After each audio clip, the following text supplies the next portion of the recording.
We're in Austria, and there's only one question to answer.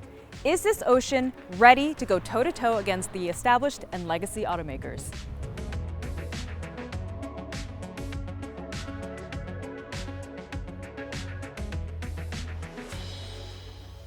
Imagine this. You're in the market for a mid-size electric SUV and you immediately start shopping for a Hyundai, a Ford, or a Tesla. But what about something from an automaker that maybe you haven't heard of before? What about this 2023 Fisker Ocean? So you remember designer Henrik Fisker and the Fisker name from the Fisker Karma, which was the swoopy luxury plug-in sedan from 2008. Since then, Fisker has started a new company called Fisker Inc., and this Ocean is its first production car.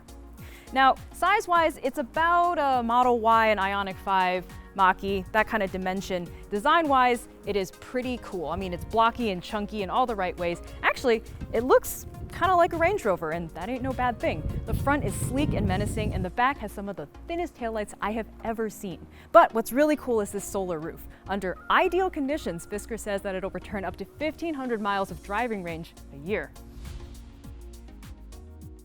So the big thing you'll notice about this interior is the massive 17.1-inch digital display, which swivels. You remember the LG VX9400 TV phone from 2007? This is like that, so I guess what's old is new again. But I'm very happy to see that there are indeed hard buttons for the climate and the radio. That's very nice. But what is cool about this interior is its dedication to ethically sourced and sustainable materials. The seat leathers, for example, are made from recycled bottles and fibers. The carpets are made from recycled post-industrial waste. It's very thoughtful, this whole thing. On top of all of that, the rear seat is extremely spacious. The trunk is roomy, so this thing will seat 4 people and all their stuff, no problem. Finally, I do want to show you the California mode, which drops all of the windows at the touch of one button.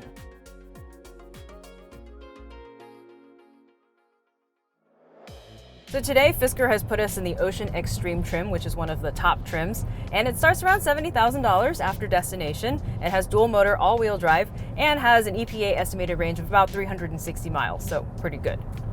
In Boost mode, which is limited to 500 activations, you make 564 horsepower and 543 pound-feet of torque.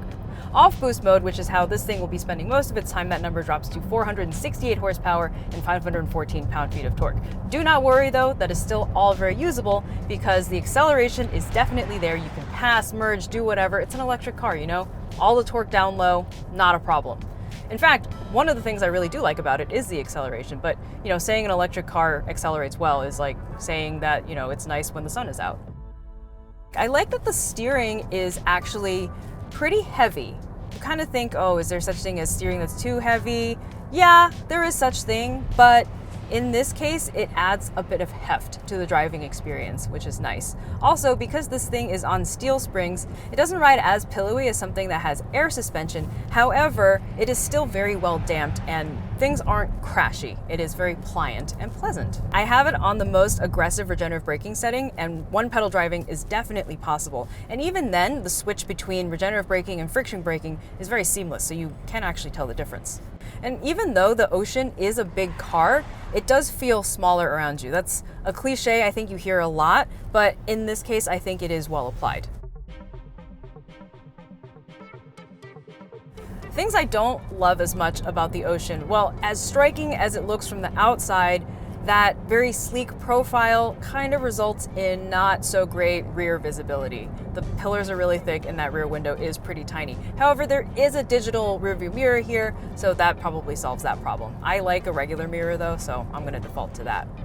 There's also something that is a little strange with the brake pedal. Even though the regenerative braking is very smooth, the action of the brake pedal itself has a lot of play at the top of the pedal, and the braking action doesn't really feel like it starts happening until you've pressed the pedal down a little longer. So that makes the braking a little confusing to begin with and takes a little time to get used to. Similarly, the steering feel, the actual communication is kind of numb. So in the really tight turns, it is a little difficult to really feel out which way the car is pointing. But again, this is a family car. It is not a corner carving sports car, so something like that probably doesn't matter as much. And finally, This big infotainment screen, this big swiveling screen, very, very cool in design, not knocking that. What I do dislike is the fact that you can't change the vent direction with your fingers. You have to do it through the touch screen. I don't like looking at a screen when I'm driving, and right now the vents are pointing at my face. Maybe later I want them to point somewhere else. I have to navigate a touch screen and manually use the touch screen to change the vent direction. Whereas, I don't know, there was nothing wrong with just changing the vent by yourself.